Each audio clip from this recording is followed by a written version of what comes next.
बिस्मिल्लाहिर्रहमानिर्रहीम। अस्सलाम वालेकुम स्टूडेंट्स। जी स्टूडेंट्स, कैसे हैं सब? उम्मीद करता हूँ सब ठीक ठाक होंगे। मैथ 642 की असाइनमेंट नंबर 1 LMS पे अपलोड हो चुकी है और 30 नवंबर इसकी लास्ट डेट है। तो चले क्वेश्चन की तरफ बढ़ते हैं, सोल्यूशन की तरफ बढ़ते हैं। पहला क्वेश्चन है जी, consider a soap bubble is the pressure inside the bubble higher to lower than the pressure outside. कह रहा है कि जो बबल बनता है ना सोप का, उसमें आपने ये बताना है कि उसके अंदर का प्रेशर कम होता है या बाहर का कम होता है, या अंदर का प्रेशर ज़्यादा होता है या फिर बाहर का प्रेशर ज़्यादा होता है।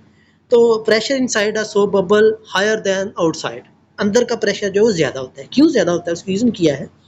The higher pressure than the local atmosphere is required to make the bubble in the first place.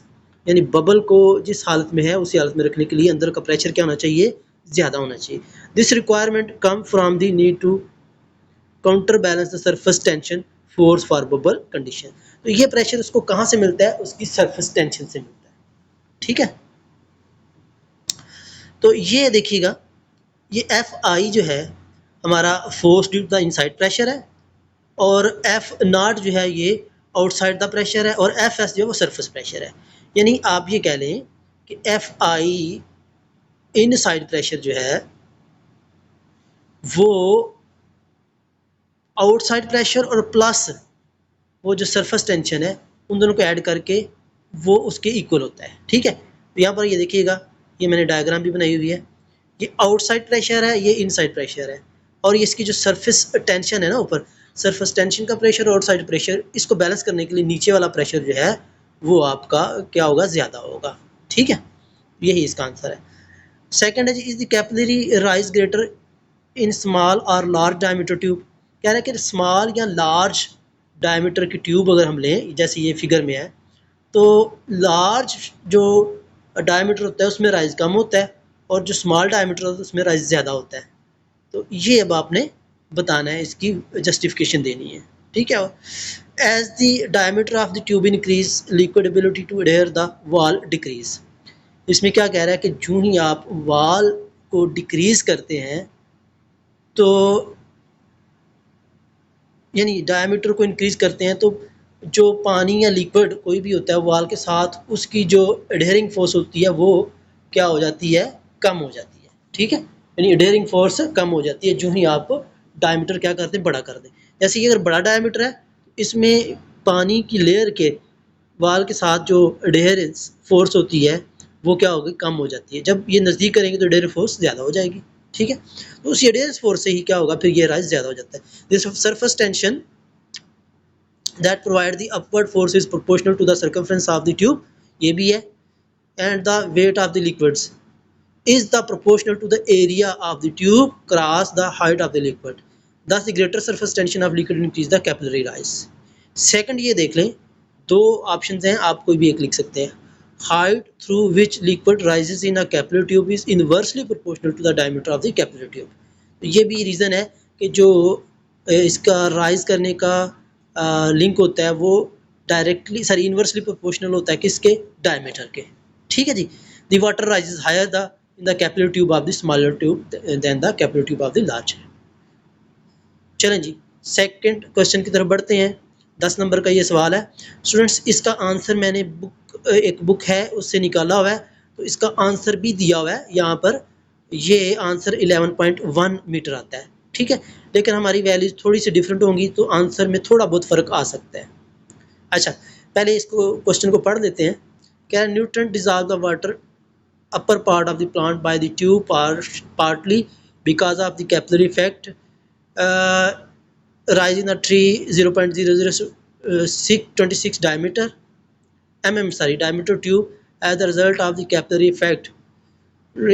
The treat solution as the water 20 degree with the contact angle of 15 degree.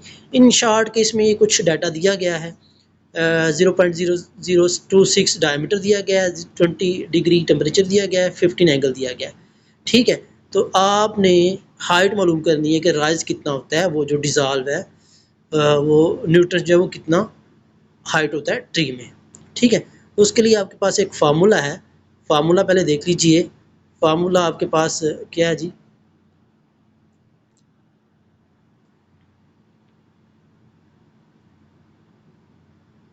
ये formula है H equal to 2T cos theta over rho g r, ठीक है। तो ये formula आपको याद होना चाहिए।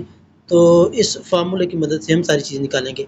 टी टेंशन आपको याद पता होनी चाहिए, ये 0.073 होती है, ठीक है।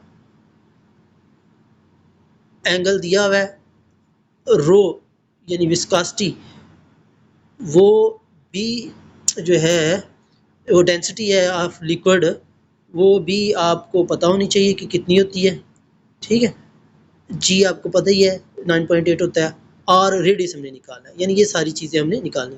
टी ये दिया हुआ है, एंगल है आपका 15 डिग्री। अच्छा 15 डिग्री को पहले हम रेडियन में कन्वर्ट करेंगे, तो रेडियन में कन्वर्ट करेंगे तो वो आपका ऑलमोस्ट 0. ये ये डायमीटर दिया हुआ है 0.0026, ये डायमीटर है बेसिकली, ठीक है। रेडियस हम निकालेंगे इससे 0.0026 मिलीमीटर, तो इसको मीटर में चेंज करेंगे तो ये 0.026 इंटू 10 पावर -3 मीटर आ जाएगा, ठीक है। अब रेडियस निकालना है तो रेडियस के लिए डायमीटर को आप हाफ कर देते हैं, तो ये 0.0013 आ जाएगा इंटू 10 पावर -3 मीटर। एंगल कितना है 15 डिग्री है, इस 15 को हम रेडियन करेंगे 0.26। एच अब हम निकाल लेंगे, फार्मूला यहाँ पर लिखेंगे, फार्मूले में सारी वैल्यू पुट करेंगे। 2 इंटू टी की वैल्यू ये आ गई कास, ये थीटा की वैल्यू आ गई, रो की वैल्यू अभी हम पुट करेंगे, लेकिन पहले ये इसकी वैल्यू जी की वैल्यू आ गई, ये आर की वैल्यू आ गई।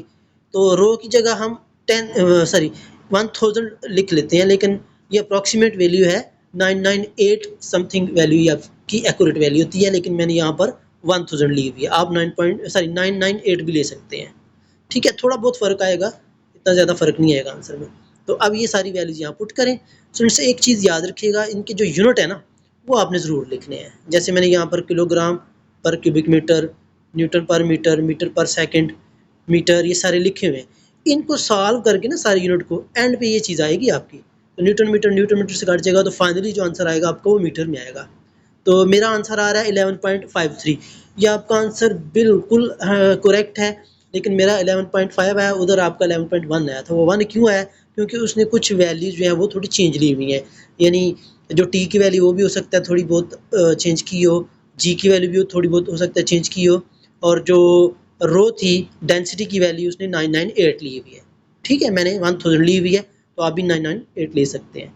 तो फाइनली आपका आंसर 11.53 आएगा। कुछ यूट्यूबर ने इसका आंसर 5 समथिंग लिखा है, वो जो कि गलत है, उसने डायमीटर से लेके हल किया हुआ है। इसका आंसर बेसिकली 11.53 ही आएगा। थैंक यू, अल्लाह हाफिज़। चैनल को भी सब्सक्राइब कर दीजिएगा।